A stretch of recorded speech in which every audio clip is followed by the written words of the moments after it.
It's crazy for the amount of people that the keyboard warriors, who obviously receive compensation to type on all just targeted people's posts that gang stalking is, made up, whatever.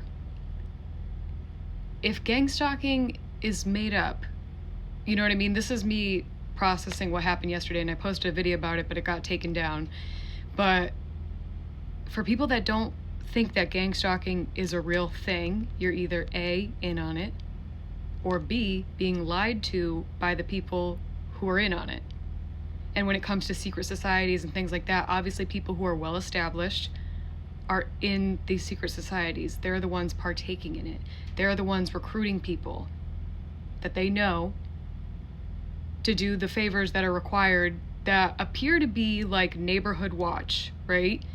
It's like, no, you're recruiting people to actively choose to be a terrorist in somebody else's life, and just because you're not presenting it that way to them, when you have them sign an NDA to these people, why would you have to sign an NDA if you're not doing anything wrong? Why would corrupt officials recruit you to do things for them? Like, why wouldn't law enforcement just take care of that? Why would they need a civilian to do XYZ for them? Why is nobody asking these questions?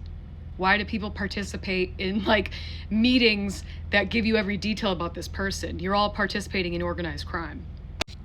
And it's like, now that I've said that, okay, to present you with what happened yesterday, how people just exposed themselves, literally who somebody else referred to as the big boss of this truck stop that we're at, came out, told me to my face that somebody called and said that we had lawn chairs set up in a parking space, taking up an additional parking space. And I was like, that's not true. And he was like, yeah, I can see that. So let's think about these questions, guys. Who called? How do you know where we are? And then I come online and just try to get justice for literally the things that are so soul damaging. And it's like, well, why am I being targeted in the first place? Okay, first and foremost, TikTok, this is for entertainment purposes only. I'm not asking anybody to believe me. I need this information to be out there to bring justice to me quicker, because God sees everything. So no matter who, Tom, Dick, or Harry, that knows whatever higher rank official who are lying for people in my family, nobody gives a fuck. So for me personally, okay, guys, and once again, this is why I speak out about it, because it took so long, an embarrassing amount of time, for me to process, realize, come to the conclusion of that I was being drugged on a regular basis, okay? So people could not only essay me, but get video footage of it to put online on a profile with my face on it. So they're catfishing me, they're essaying me to make money off of that, right?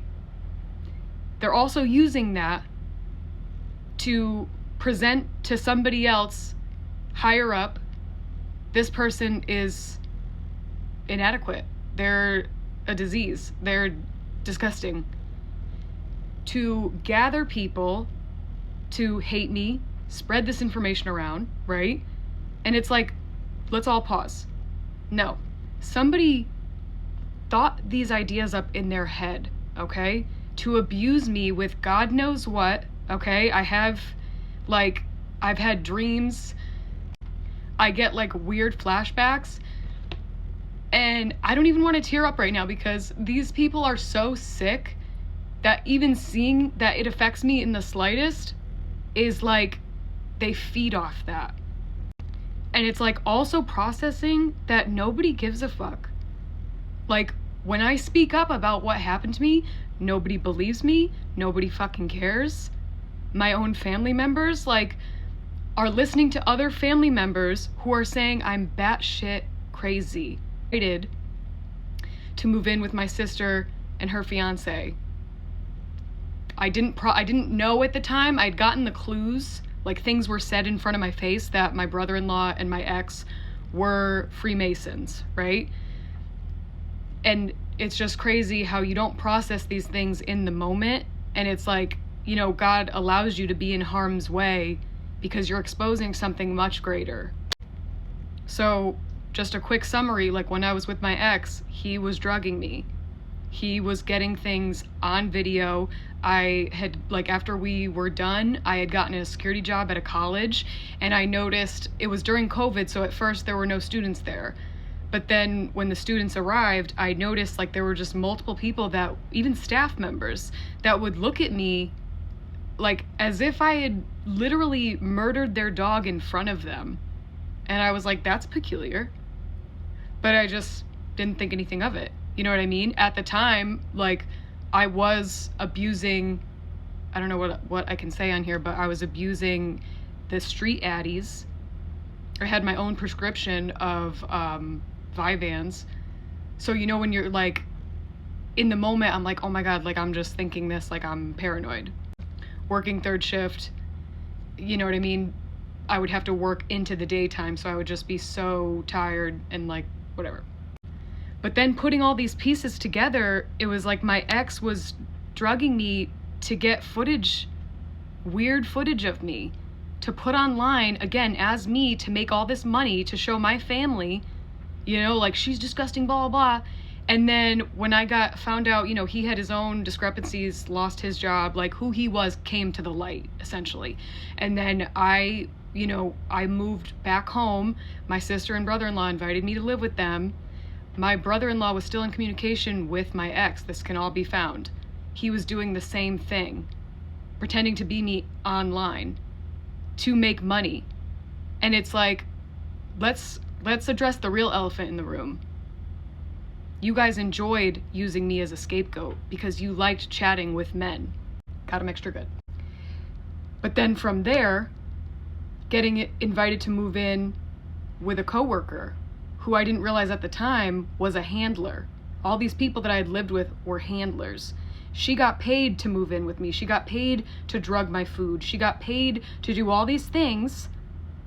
And I felt so bad, that she, obviously had like all this money and was taking care of things that I couldn't afford at the time. Like, I remember my phone bill, my phone got shut off and I couldn't afford to pay it yet. And I was like, oh, I'll just pick up a couple extra shifts. She insisted that I sign on to the Verizon app on her phone so she could pay for it in reality so she can get into my phone. And I felt so bad that I had a gift that I was going to give to my cousin who was moving out of state with a bunch of gift cards because she was driving to California. So I was like, I kept giving her gift cards from that gift, realizing who was all in cahoots. And I realized as I'm starting to elaborate more and more, this is obviously going to seem very scrambled. But essentially this is, guys, you never know who's looking at you like a meal ticket, okay? Who in your life is actually for you, or who in your life is actually threatened by your light. They're noticing that people around you and them are looking at you a different kind of way. They notice that people don't look at them the way that they look at you, and they can't stand it. And then when people join secret societies, okay, and they get a feel for what other people do who are more established, what they do covertly to move up, like just move up in the ladder of society. They present themselves to be completely great people who have earned everything that they have, and that's not true. You're doing outrageous, unpredictable things behind the scenes to get an outcome that you want, to have a bank account that you want, and you don't care who you have to take out of the way. And there were just so many abusers and handlers in my life that it blows my mind. They didn't care at all to do whatever to my physical body, literally hoping that I was no longer on the earth so everybody can receive a paycheck. Because there are a lot of lies that are just swept under the rug that people don't think that I know. They don't think, first of all, the truth vibrates at a different frequency. When so many people are being deceptive, your body can literally feel that. I'm running out of more time, but if anybody wants to hear more, follow me. I just got to keep coming out with this truth because enough is enough.